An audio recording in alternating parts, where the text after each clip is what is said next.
Hello বন্ধুরা, আপনারা রয়েছেন কিউরিসিটি উইথ সুনয়। আর আজ আমরা নিয়ে এসেছি উচ্চ মাধ্যমিক ইতিহাস অতি সংক্ষিপ্ত প্রশ্নাবলী 2021। আজ আমরা ইতিহাসের তৃতীয় অধ্যায় সাম্রাজ্যবাদী আধিপত্যের বিরুদ্ধে প্রতিক্রিয়া, এই অধ্যায় থেকে 30টি অত্যন্ত গুরুত্বপূর্ণ মূল্যবান এমসিকিউ টাইপ কোশ্চেন অ্যান্সার আলোচনা করব। ওকে, তাহলে চলো শুরু করা যাক।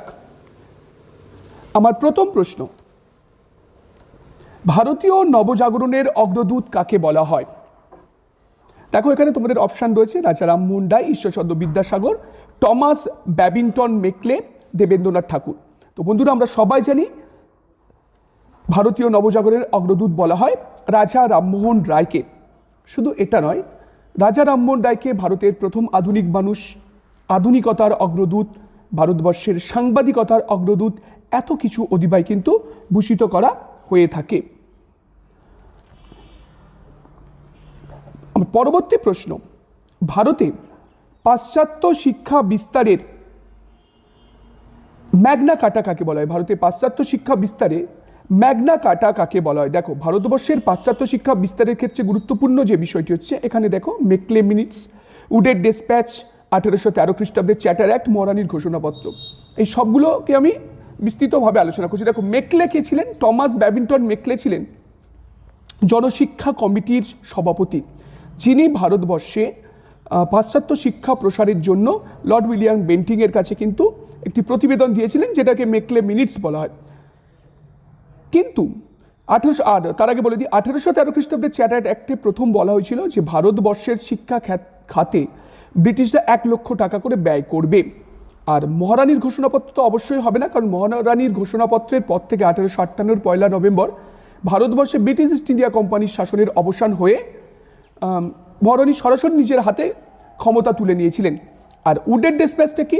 1854 সালে বোর্ড অফ কন্ট্রোলের সভাপতি চার্লস উডের যে নির্দেশনামা বা উড যে সুপারিশগুলো করেছিল, মূলত তার ওপর ভিত্তি করেই ভারতবর্ষের আধুনিক শিক্ষা ব্যবস্থা কিন্তু গড়ে উঠেছে। তাই ভারতবর্ষের পাশ্চাত্য শিক্ষা বিস্তারের ম্যাগনা কার্টা বলা হয় উডের ডেসপ্যাচকে। 1854 খ্রিস্টাব্দের উডের ডেসপ্যাচকে ভারতবর্ষের ইতিহাসে পাশ্চাত্য শিক্ষা বিস্তারের ম্যাগনা কার্টা বলা হয়ে থাকে। আমার পরবর্তী প্রশ্ন, রাজা রামমোহন রায়কে রাজা উপাধি কে দিয়েছিলেন? তো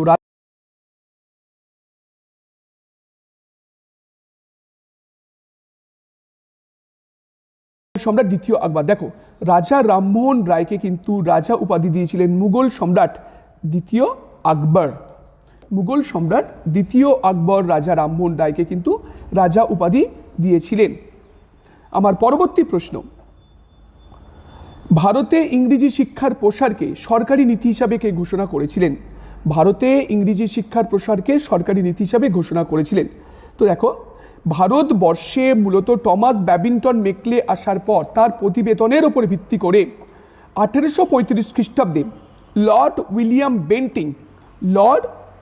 বেন্টিং 1835 সালে ভারতে ইংরেজি শিক্ষাকে সরকারের নীতি হিসাবে ঘোষণা করেছিলেন। তো আমাদের সঠিক উত্তর কী হবে? Lord William Bentinck is the correct answer. আচ্ছা, পরবর্তী প্রশ্ন, শিক্ষার উন্নতি কল্পে বছরে 1 লক্ষ টাকা খরচের কথা ব্রিটিশ সরকার কোন আইনে ঘোষণা করেছিল? দেখো, 1813 খ্রিস্টাব্দের চ্যাটার অ্যাক্ট, এই যে সনদ আইন, তো ভারতবর্ষের ইতিহাসে মনে রাখবে, ভারতবর্ষের ইতিহাসে 4টে সনদ আইন পাশ করেছিল।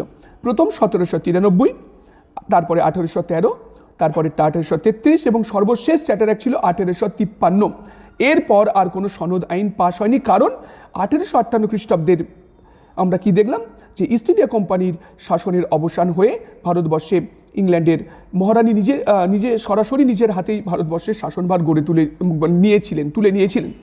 তো এখানে সঠিক উত্তর কী হবে? সঠিক উত্তর 1813 খ্রিস্টাব্দের চ্যাটার অ্যাক্ট। এই সনদ আইনে বলা হয়েছিল যে প্রতি বছর ব্রিটিশরা ভারতবর্ষের শিক্ষার জন্য 1 লক্ষ টাকা করে ব্যয় করবে। আমার পরবর্তী প্রশ্ন, বিধবা পুনর্বিবাহ আইন পাশ হয় কার আমলে? আমরা জানি সতীদাহ প্রথার বিরুদ্ধে কিন্তু রাজা রামমোহন রায় লড়াই করেছিলেন এবং ভারতবর্ষে তথা বাংলাতে বিধবা পুনর্বিবাহ আইন যাতে পাশ হয় তার জন্য আন্দোলন করেছিলেন কিন্তু ঈশ্বরচন্দ্র বিদ্যাসাগর। এবং এই বিধবা পুনর্বিবাহ আইনটি আনা হয়েছিল লর্ড ডালহৌসির সময়, কিন্তু উনি চলে যান, কিন্তু এই আইনটি পাশ হয় লর্ড ক্যানিংয়ের সময়। তাহলে সঠিক উত্তর কী হবে? লর্ড ক্যানিং। সঠিক উত্তর লর্ড ক্যানিং। লর্ড ক্যানিংয়ের আমলে কিন্তু বিধবা পুনর্বিবাহ আইনটি পাশ হয়। আমার পরবর্তী প্রশ্ন, আর্য সমাজের প্রতিষ্ঠাতা কে ছিলেন? দেখো এই অধ্যায় থেকে প্রচুর প্রতিষ্ঠানের নাম কিন্তু পরীক্ষায় আসে। দেখো ভারতবর্ষের সমাজ সংস্কার আন্দোলনে রাজা রামমোহন রায় যেমন ব্রাহ্ম সমাজ ছিল, তেমন আর্য সমাজও কিন্তু একটি গুরুত্বপূর্ণ প্রতিষ্ঠান ছিল। তো এই আর্য সমাজের প্রতিষ্ঠা হয় 1875 খ্রিস্টাব্দে। কে প্রতিষ্ঠা করেছিলেন? স্বামী দয়ানন্দ সরস্বতী। স্বামী দয়ানন্দ সরস্বতী আর্য সমাজের প্রতিষ্ঠাতা ছিলেন। কবে প্রতিষ্ঠা করেছিলেন? 1875 খ্রিস্টাব্দে। পরবর্তী প্রশ্ন, শুদ্ধি আন্দোলন শুরু করেন কে? শুদ্ধি আন্দোলন শুরু করেন, দেখো শুদ্ধি আন্দোলনটা কি? ভারতবর্ষে ইসলাম ধর্ম প্রবেশ করার পর বহু হিন্দুকে কিন্তু ইসলাম ধর্মে ধর্মান্তরিত করা হয়েছিল, কিন্তু স্বামী দয়ানন্দ সরস্বতী কি করেছিলেন? আবার যে সমস্ত মানুষরা হিন্দু ধর্মে ফিরে আসার চেষ্টা করছিলেন বা আসতে চাইছিলেন তাদেরকে কিন্তু উনি এই শুদ্ধি আন্দোলনের দ্বারা আবার হিন্দু ধর্মে ফেরানোর জন্য একটা প্রয়াস নিয়েছিলেন। তো এই শুদ্ধি আন্দোলনের প্রচারক কে ছিলেন বা শুরু করেছিলেন? স্বামী দয়ানন্দ সরস্বতী, যিনি আর্য সমাজের প্রতিষ্ঠাতা ছিলেন। এবং ইনি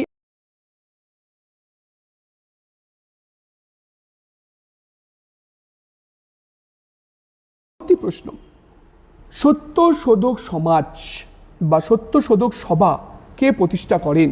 দেখো সত্যশোধক সমাজ এবং সত্যশোধক সভা এই দুটোই কিন্তু প্রতিষ্ঠা করেছিলেন জ্যোতিরাও ফুলে।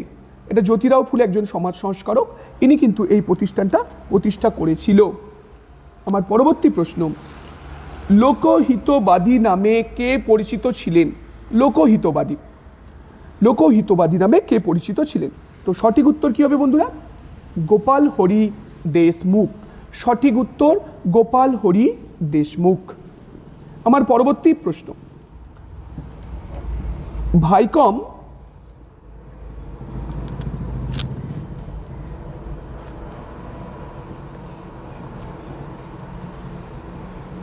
সত্যাগ্রহ শুরু হয় কার নেতৃত্বে? ভাইকম সত্যাগ্রহ শুরু হয় কার নেতৃত্বে? তো এখানে দেখো জ্যোতিরাও ফুলে, শ্রী নারায়ণ গুরু, ডক্টর বি আর আম্বেদকর, কেশব মেনন। এখান থেকে কিন্তু একটা গুরুত্বপূর্ণ প্রশ্ন আসে। এই ভাইকম সত্যাগ্রহ নিয়ে কিন্তু একটু মানুষের মধ্যে ভুল ধারণা রয়েছে, কন্ট্রাডিকশন রয়েছে। তো এটা মাথায় রাখবে, ভাইকম সত্যাগ্রহ শুরু হয়েছিল শ্রী নারায়ণ গুরুর হাত ধরে। ভাইকম সত্যাগ্রহ শুরু করেছিলেন শ্রী নারায়ণ গুরু, ঠিক আছে? কিন্তু পরবর্তী যে প্রশ্নটা রয়েছে দেখো, এটাও ভাইকমকে নিয়ে। ভাইকমের মন্দিরে প্রবেশ আন্দোলনের নেতৃত্ব কিন্তু শ্রীনারায়ণ গুরু দেননি। এটা কি হবে সঠিক উত্তর? ভাইকমের মন্দিরে প্রবেশ আন্দোলনের নেতৃত্ব কে দিয়েছিলেন? এই মন্দিরে প্রবেশ আন্দোলনের নেতৃত্ব দিয়েছিলেন কেশব মেনন। এটা কিন্তু পরীক্ষায় ভীষণভাবে ভুল করে আসে ছেলেরা, তো তোমরা কিন্তু এটা খেয়াল রাখবে। ভাইকম মন্দিরে প্রবেশ আন্দোলনের নেতৃত্ব দিয়েছিলেন কেশব মেনন এবং ভাইকম সত্যাগ্রহ শুরু করেছিলেন কিন্তু শ্রী নারায়ণ গুরু, ভুল করবে না। নেক্সট প্রশ্ন, দক্ষিণী বিদ্যাসাগর কাকে বলা হতো বা দক্ষিণ ভারতের বিদ্যাসাগর কাকে বলা হতো? দেখো আমাদের ঈশ্বরচন্দ্র বিদ্যাসাগর যেমন বাংলার জন্য যেভাবে বিধবা বিবাহ চালু, নারী শিক্ষার প্রসার ঘটিয়েছিলেন, ঠিক সেরকম দক্ষিণ ভারতে যিনি বিদ্যাসাগরের মতো অনুরূপ কাজ করেছিলেন তাকে কিন্তু বলা হয় দক্ষিণ ভারতের বিদ্যাসাগর। এটা কি হবে? এটা হচ্ছে বীর সালিঙ্গম পান্তুলু। বীর সালিঙ্গম পান্তুলুকে বলা হয় দক্ষিণ ভারতের বিদ্যাসাগর বা দক্ষিণী বিদ্যাসাগর। আমার পরবর্তী প্রশ্ন, ইন্ডিয়ান মুসলমানস গ্রন্থটির লেখক কে? ইন্ডিয়ান মুসলমানস, দেখো এখানে অপশন হচ্ছে Syed Ahmed Khan, Mohammad Ali Jinnah, Theodore Beck, William Hunter. Indian Musalman এই গ্রন্থটি লিখেছিলেন কিন্তু উইলিয়াম হান্টার। উইলিয়াম হান্টারের লেখা একটা বিখ্যাত বই ইন্ডিয়ান মুসলমান। আমার পরবর্তী প্রশ্ন,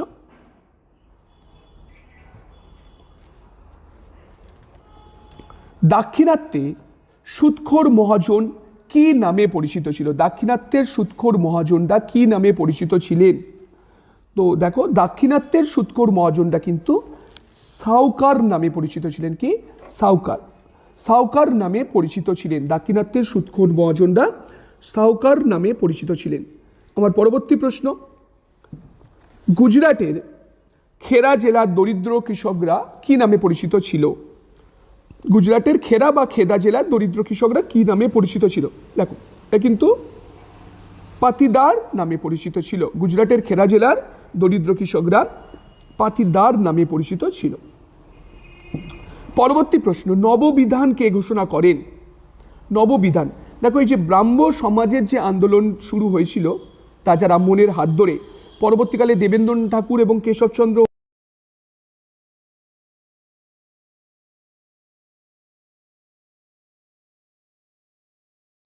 কেশবচন্দ্র সেন কবে? 1880 খ্রিস্টাব্দে। এবং পরবর্তীকালে ওনার ভারতবর্ষীয় ব্রাহ্ম সমাজ কিন্তু পরিবর্তিত হয়ে হয় নববিধান ব্রাহ্ম সমাজ।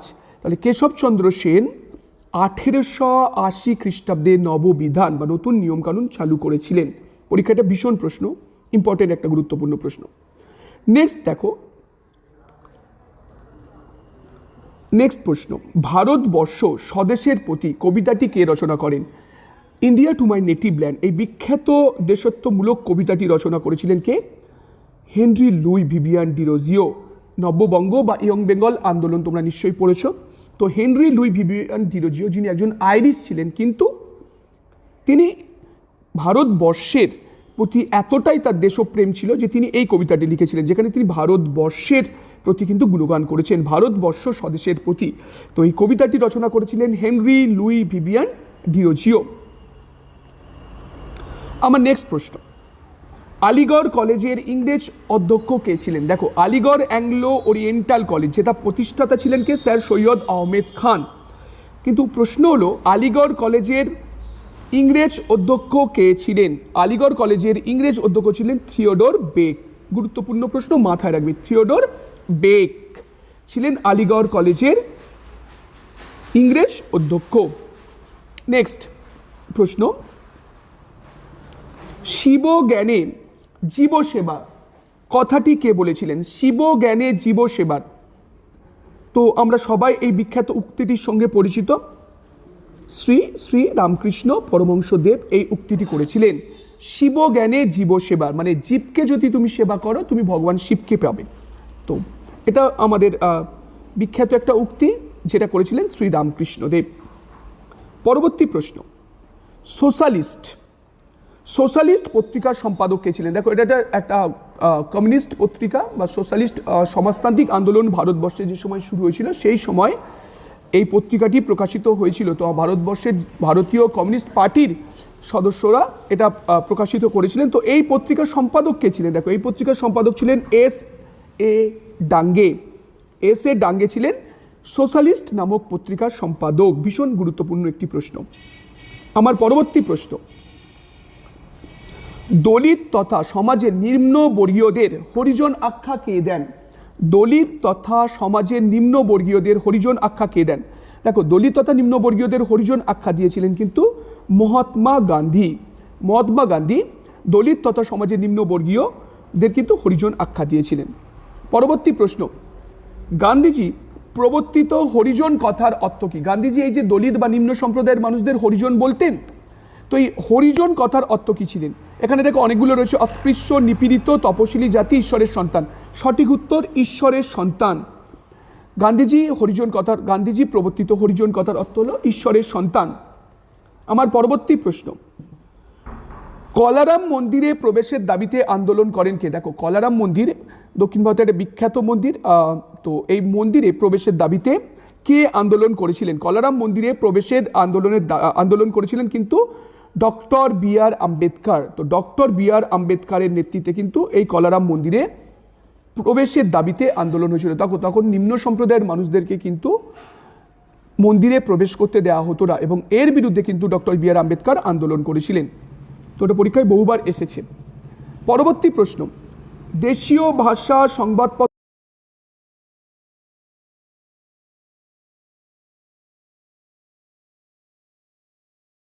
হলো ভার্নাকুলার প্রেস অ্যাক্ট। তো এর ফলে ব্রিটিশরা বলেছিল এই আইন জারি করে যে মাতৃভাষা বা দেশীয় ভাষায় কোনো সংবাদপত্র সংবাদপত্র ছাপানো যাবে না। তো এই যে আইনটা ফ্রিডম অফ স্পিচ বা ফ্রিডম অফ এক্সপ্রেশন, যেটাকে আমাদের বন্ধ করে দেওয়া হয়েছিল, বাক স্বাধীনতা কেড়ে নিয়েছিল দেশীয় ভাষায় সংবাদপত্র আইন প্রয়োগ করে। তো এই আইনের প্রণয়ন ছিল, কে প্রণয়ন করেছিল? Lord Liton, governor general Lord Liton 1878 খ্রিস্টাব্দে দেশীয় ভাষায় সংবাদপত্র আইন প্রণয়ন করে। সঠিক উত্তর লর্ড লিটন। আমার পরবর্তী প্রশ্ন, সান মিন চু আই এর প্রতিষ্ঠাতা কে ছিলেন? দেখো এটা দল, রাজনৈতিক দল চীনের। তো এটার প্রতিষ্ঠাতা কে ছিলেন? সান মিন চু আই। তো এর প্রতিষ্ঠাতা ছিলেন ডক্টর সান ইয়াত সেন। ডক্টর সান ইয়াত সেন। ভীষণ একটি গুরুত্বপূর্ণ প্রশ্ন। আমার পরবর্তী প্রশ্ন,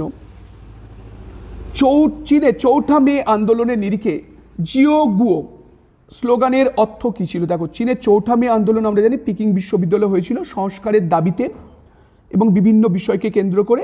তো এই চীনের এই যে চৌঠা মে আন্দোলন, এই চৌঠা মে আন্দোলনের একটা স্লোগান ছিল জিও গুয়ো। তো এর অর্থ কী ছিল? এর অর্থ ছিল দেশকে রক্ষা করো, সেভ দ্য কান্ট্রি, দেশকে রক্ষা করো। আমার পরবর্তী প্রশ্ন, শত দিবসের সংস্কার কবে ঘোষিত হয়? এটা চীনের শত দিবসের যে সংস্কার হয়েছিল সেই সংস্কার কবে ঘোষিত হয়? শত দিবসের সংস্কার ঘোষিত হয় 1898 খ্রিস্টাব্দে। সঠিক উত্তর কি? 1898 খ্রিস্টাব্দে।